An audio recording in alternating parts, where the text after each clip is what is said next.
Boa noite, pessoal. Vai começar mais um programa do Terra em Transe. E hoje o programa vai ser um pouco diferente. A gente vai falar de literatura, do livro 9 Noites, do escritor Bernardo Carvalho. 9 Noites conta a história do misterioso caso do suicídio de um antropólogo norte-americano em solo brasileiro chamado Boel Quane. O Boel Quane teria se suicidado entre os índios de uma tribo localizada no Tocantins em 1939.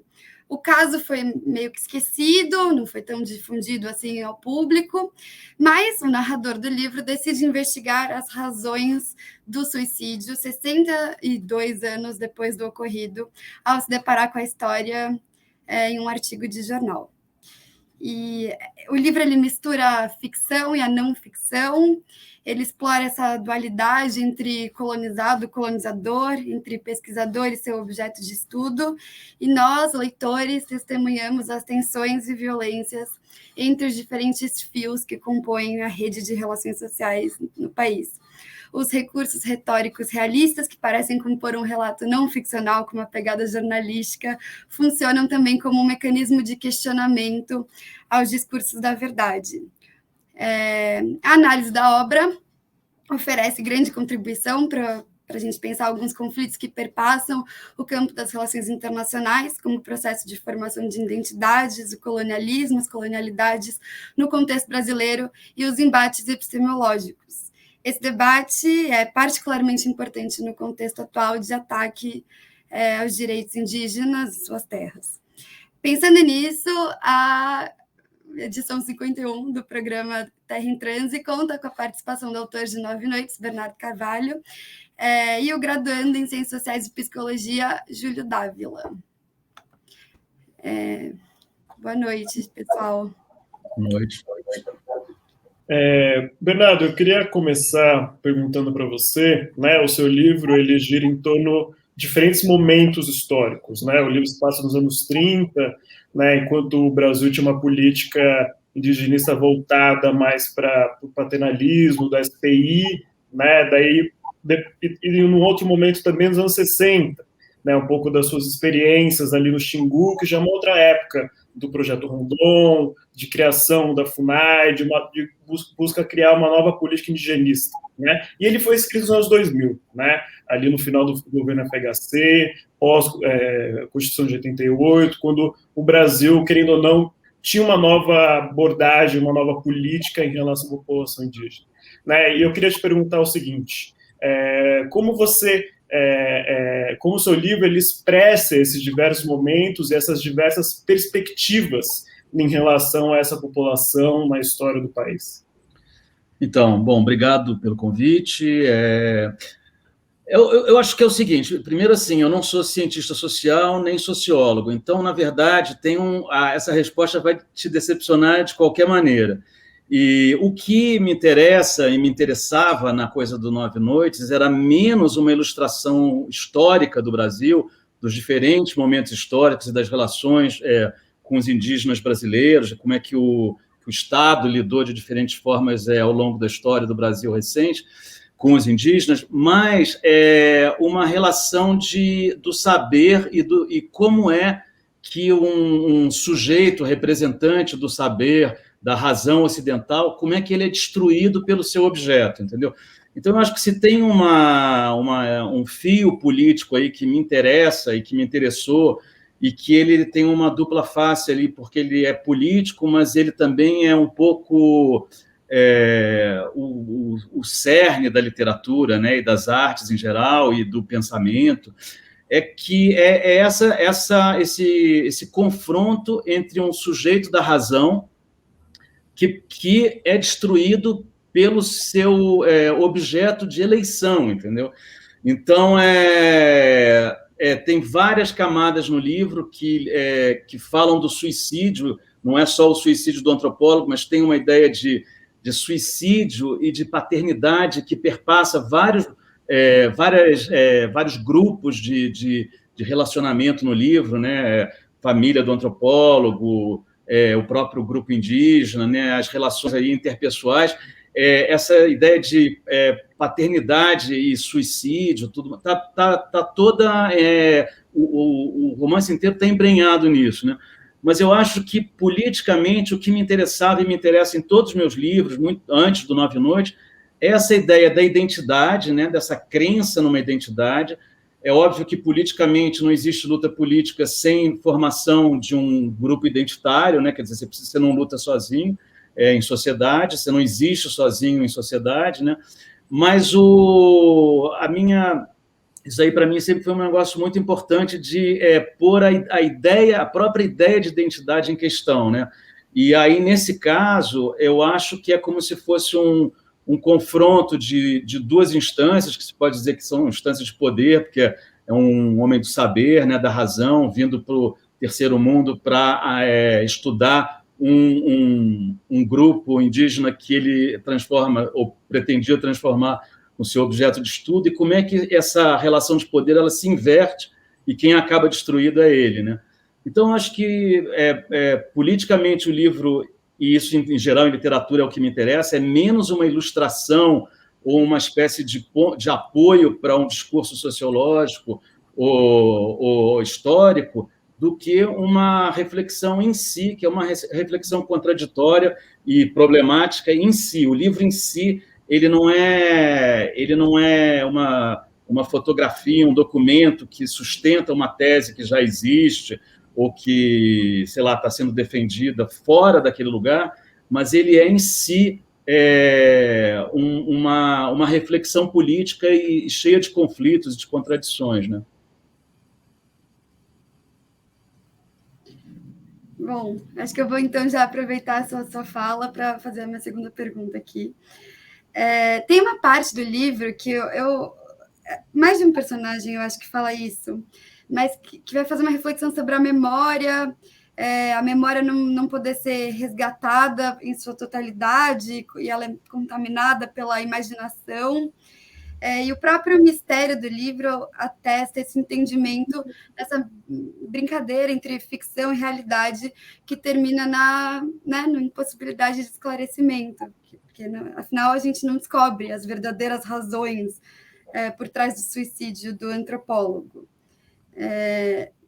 Então, levando essa questão adiante, o que isso pode nos indicar em relação a talvez a própria construção do conhecimento científico, ou, né, como é que fica, onde é que começa e termina essa linha tênue entre ficção e não ficção? Então, para os dois, para o Júlio e para o Bernardo. Então, eu acho durante muito tempo, porque assim, tem um pensamento literário no Brasil muito importante e talvez hegemônico, e muito forte, muito brilhante, que é um pensamento que é um pensamento histórico e sociológico da literatura brasileira, né, da constituição da literatura brasileira. Essa tradição é muito importante, é uma tradição que, mais ou menos, sustenta e cria a literatura brasileira e pela qual a gente acabou entendendo a literatura brasileira, né? Durante muito tempo, esse negócio, ao mesmo tempo que me fascinava, porque é um pensamento realmente brilhante em si, né? Ele me incomodava muito, porque eu achava que, como escritor, eu nunca caberia nesse lugar aí, porque eu não tinha a menor vontade de, como eu dizia, estar atrelado a uma espécie de criação, de uma ilustração, de uma compreensão histórica do país que precedesse o livro, né? O que é meio, sei lá, talvez seja impossível fazer isso, mas isso aí era uma coisa que me incomodava muito. Então, eu sempre fui um cara militante, um pouco ingênuo, talvez, dessa literatura da invenção, como se a literatura da invenção tivesse descolada do lugar em que ela é inventada, da história, enfim, da sociedade em que ela é formulada, né? E aí eu acho, até não vou falar muito do livro mais recente, mas aí eu posso encaixar isso nessa ideia aí de memória e imaginação.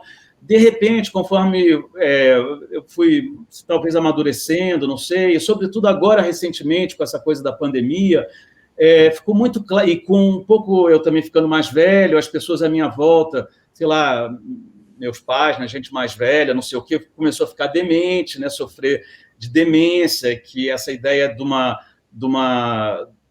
memória que é uma memória de alucinação, uma coisa estranha, é uma perda da memória que não permite que você mantenha a imaginação como criação, como invenção, mas te força a passar a ter uma imaginação que é pesadelo, que é alucinação, que não é força criativa, força política, entendeu? Então, pouco a pouco, eu fui entendendo que, na verdade, não tem como você dissociar e imaginar. E, por exemplo, até na ciência, né, no pensamento científico, não tem como você fazer ciência sem imaginação, sem especulação, né? Você precisa supor coisas que não existem ainda, né, para poder inventá-las, né? E para isso, e aí você tem que estar junto com a memória, tudo mais, e você vai provar essa especulação depois, mas você tem um pensamento projetivo, né, imaginativo, que é fundamental para a ciência, né, e para o raciocínio científico, né? Então, e aí, inversamente para a literatura, também eu comecei a entender que a imaginação, a invenção sem a memória, sem a história, ela é pesadelo. E é um pouco que eu acho que esse governo, que eu acho que tem uma estratégia incrível, talvez inconsciente, intuitiva, mas é muito eficaz, né, e muito nefasto na forma como ele age nessa combinação de memória e imaginação, é que você, na hora que você corta a memória e você reduz a ideia de narrativa, a ficção, tudo passa a ser narrativa, isso daí também te anula a possibilidade de imaginar. A imaginação vira como numa pessoa demente, vira pesadelo. Você se desgoverna, né? Você se descontrola, como se você perdesse o pé e passasse a girar em falso. Então, uma imaginação que passa a girar em falso sem essa ideia de memória, porque a memória está ligada nessa ideia de que tudo é narrativa, como se tudo fosse ficção. Então, eu acho que o Nove Noites, eu acho que ele lida com isso aí, talvez já intuitivamente também, inconscientemente, em muitos momentos, né? Eu acho que isso é uma coisa importante da literatura, é que toda literatura que é ilustração de uma tese prévia, ela é fracassada, né? Ela é fraca, ela é uma literatura, enfim, que se esfacela, ela não se sustenta, não existe boa literatura que se reduza à ilustração de uma tese histórica, né? Sei lá, você pode ver quando tem um doutrinamento, né, quais são as regras que devem reger a literatura, e isso aí você pode ver no stalinismo, por exemplo, na coisa do realismo socialista, não sei o quê, você começa a criar uma literatura que é uma literatura que se implode, né, porque ela não permite mais essa ideia da imaginação como acaso, como inconsciente, como contradição, e isso é fundamental para fazer a literatura, o romance funcionar. É preciso que haja contradição interna e coisas que estão ali dentro que são talvez inconscientes e que não são mera ilustração de alguma tese ou de alguma regra que foi estabelecida a priori, entendeu? Então, eu acho que a coisa da imaginação, essa combinação da imaginação com a memória, ela é muito complexa e ela é contraditória também, mas eu acho que isso aí é um ponto fulcral em que agem os fascismos, por exemplo, entendeu? Destruindo um pouco a complexidade dessa combinação que você consegue, tipo, desfacelar a imaginação como potência política, né? E você faz as pessoas começarem a girar em falso e é muito eficaz. Eu diria que um dos aspectos mais interessantes, eu não sei se o Bernardo vai concordar comigo, mas do Nove Noites, é especificamente que tem essa junção de uma espécie de discurso da literatura, se a gente pode assim dizer, que é justamente o discurso que se vai construindo ao longo do romance, e assim um discurso do antropólogo, que para mim, pelo menos, são dois discursos que aparecem muito como construção de novos horizontes, de possibilidade de pensamento. E os dois são construídos justamente a partir do enfrentamento com a contradição, do enfrentamento com aquilo que a gente desconhece, com a falta, especificamente. Sim. Então, quando o antropólogo vai se defronta com algum tipo de civilização, algum tipo de comunidade que simplesmente revoluciona todos os aspectos da vida dele, porque são formas e modos de vida, de pensar, que nós não estamos prontos, a gente não tem nem léxico para poder entender isso. E no livro do Bernardo isso aparece muito forte, aparece justamente na destruição de todos os pressupostos da vida ali do Bell-Aquin, como que ele se sente, como que ele pensa, como que ele pode estruturar o pensamento. E isso aparece muito forte no discurso literário do Bernardo também. Tanto no 9 Noites eu achei que essa junção fica muito interessante, porque aparecem esses dois elementos um do lado do outro, né? Eu até queria perguntar para o Bernardo se ele vê esse ponto em comum no discurso do antropólogo e no discurso da literatura, de conseguir achar esse lugar da falta, ou esse ponto comum de expandir os horizontes de pensamento. Então, esse livro aí, ele trata tem um elemento de destruição muito forte nele, né? E quando eu comecei a pesquisar, porque como é descrito no livro, tem uma das partes, é uma espécie do backstage do romance, né?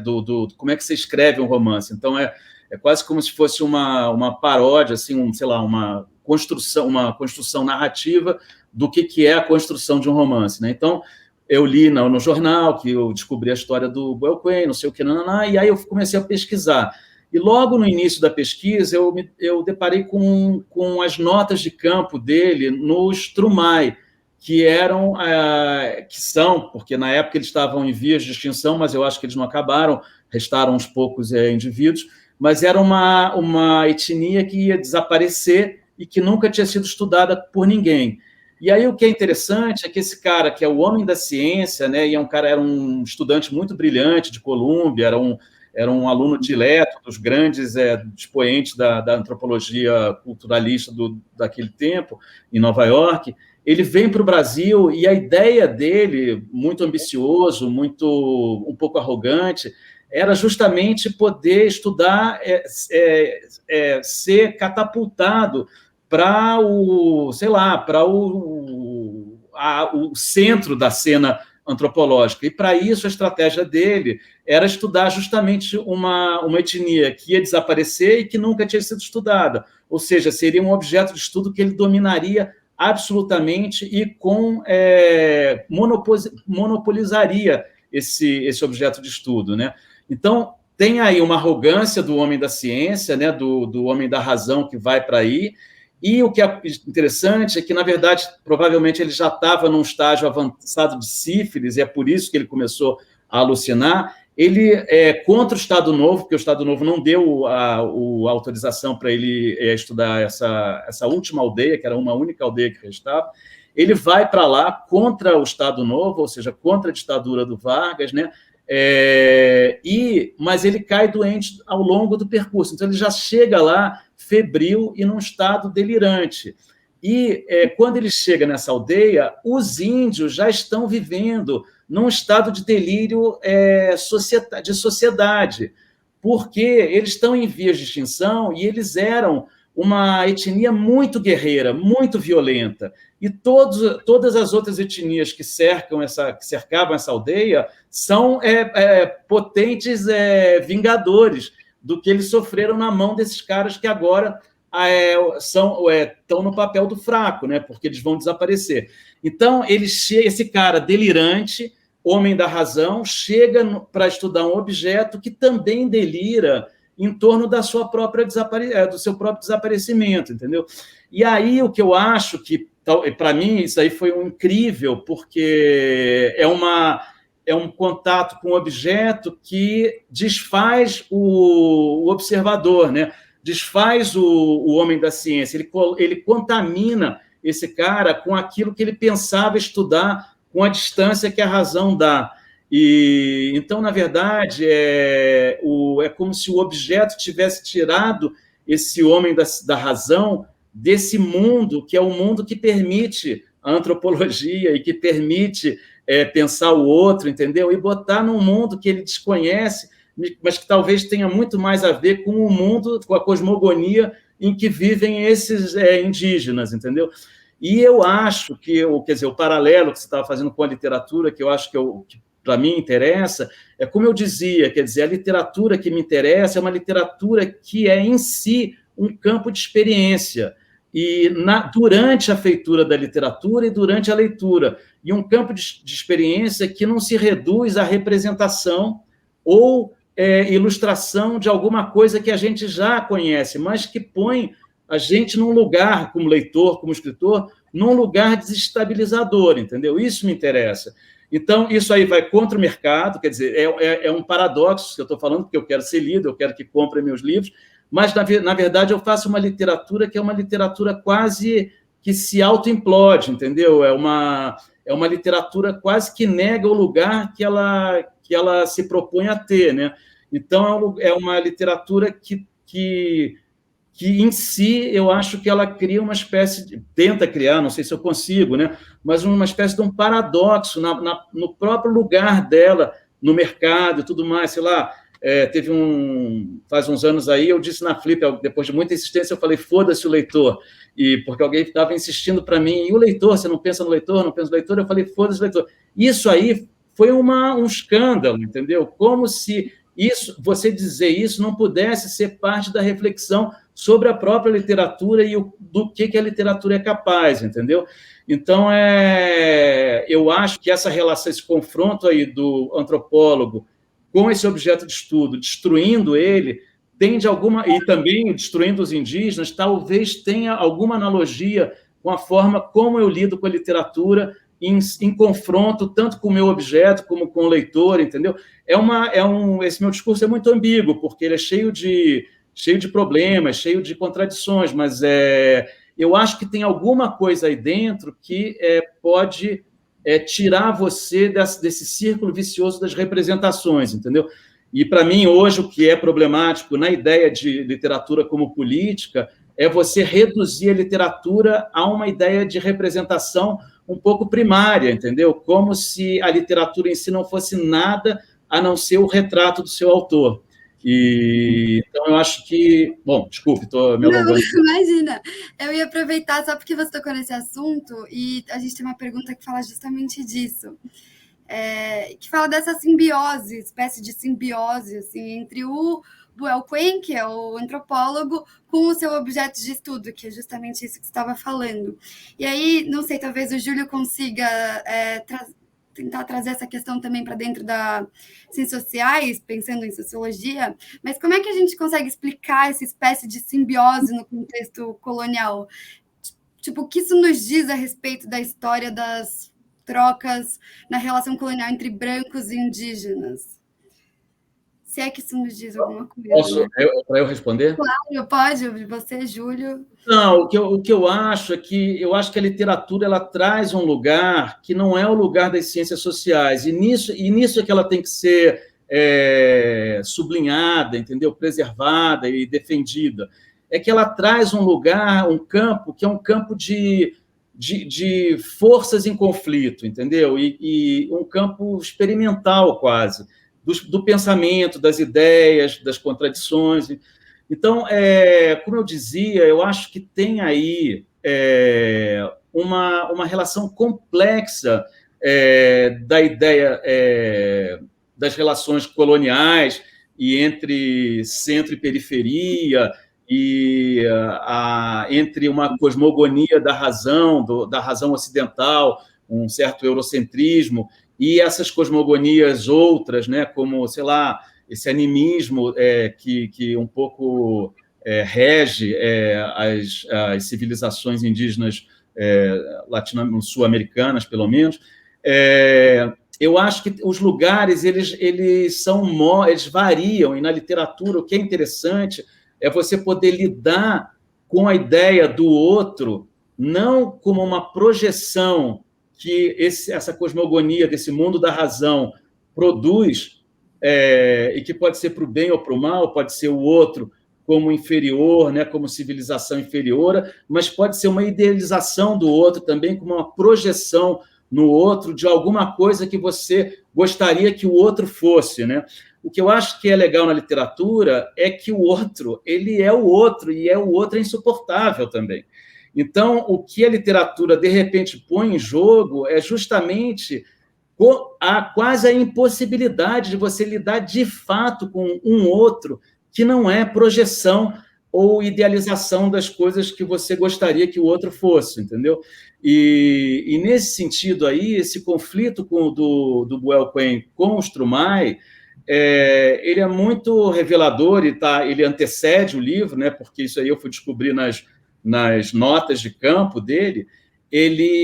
Essa simbiose, ela esfacela na hora que você entra em confronto com o outro. É como se a identidade que você trouxesse e que permitia que você lidasse com o outro como uma abstração, um objeto de estudo, ou com a distância do cientista, isso aí acaba. E tudo bem que esse cara traz um germe, né, da loucura com ele, né? Ele está doente, né? Mas a combinação dessas duas loucuras aí, uma loucura do homem da razão e uma loucura dessa sociedade animista, essa combinação ela é explosiva, né? E eu acho que o que é interessante na literatura, o que você pode tirar da literatura, é o que sai dessa explosão aí, desse confronto. Eu não sei o que é, mas a literatura é essa tentativa experimental de você lidar com isso, né? Então, para mim, o que incomoda na suposta política emancipatória e libertária de você usar a literatura como mera representação de alguma coisa que você supõe que o autor de certa forma, jogar fora essa potência desestabilizadora e muito...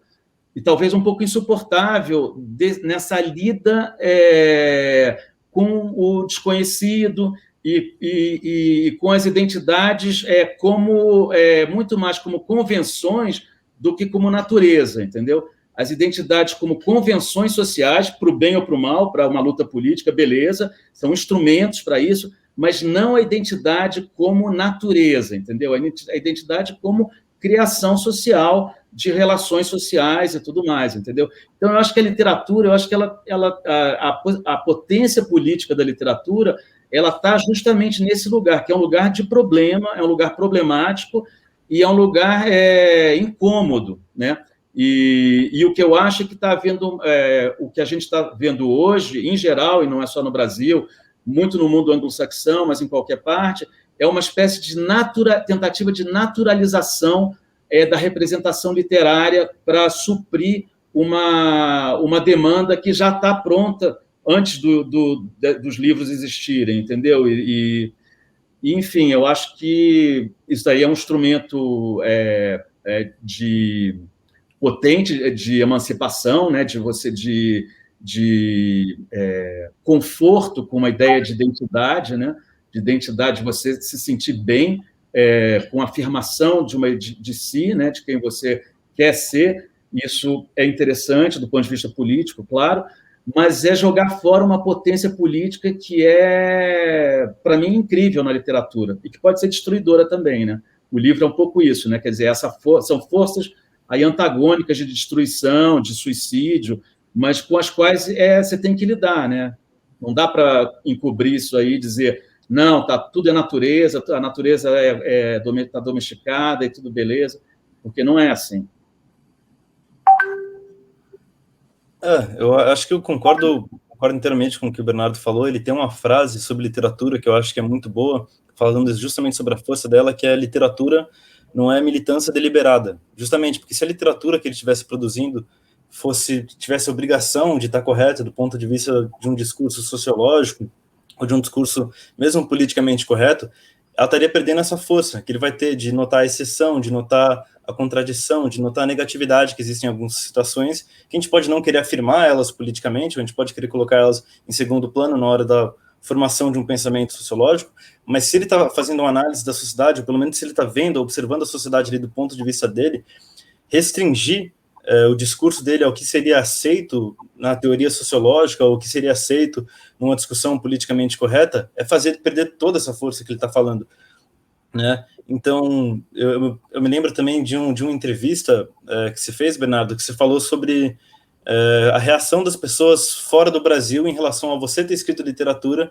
que tratava de questões de outros países. Então, como que as pessoas leram, você ter mencionado os atentados na França, no Simpatia pelo Demônio, ou ter falado sobre a Mongólia nesse outro livro, e perguntar se você, perguntar se existe essa espécie de fechamento das possibilidades do discurso hoje em dia em relação ao problema do identitarismo que você estava falando. Então, desculpa, eu vou só pedir dessa sua fala final dar uma encerrada, porque a gente já encerrou o tempo aqui.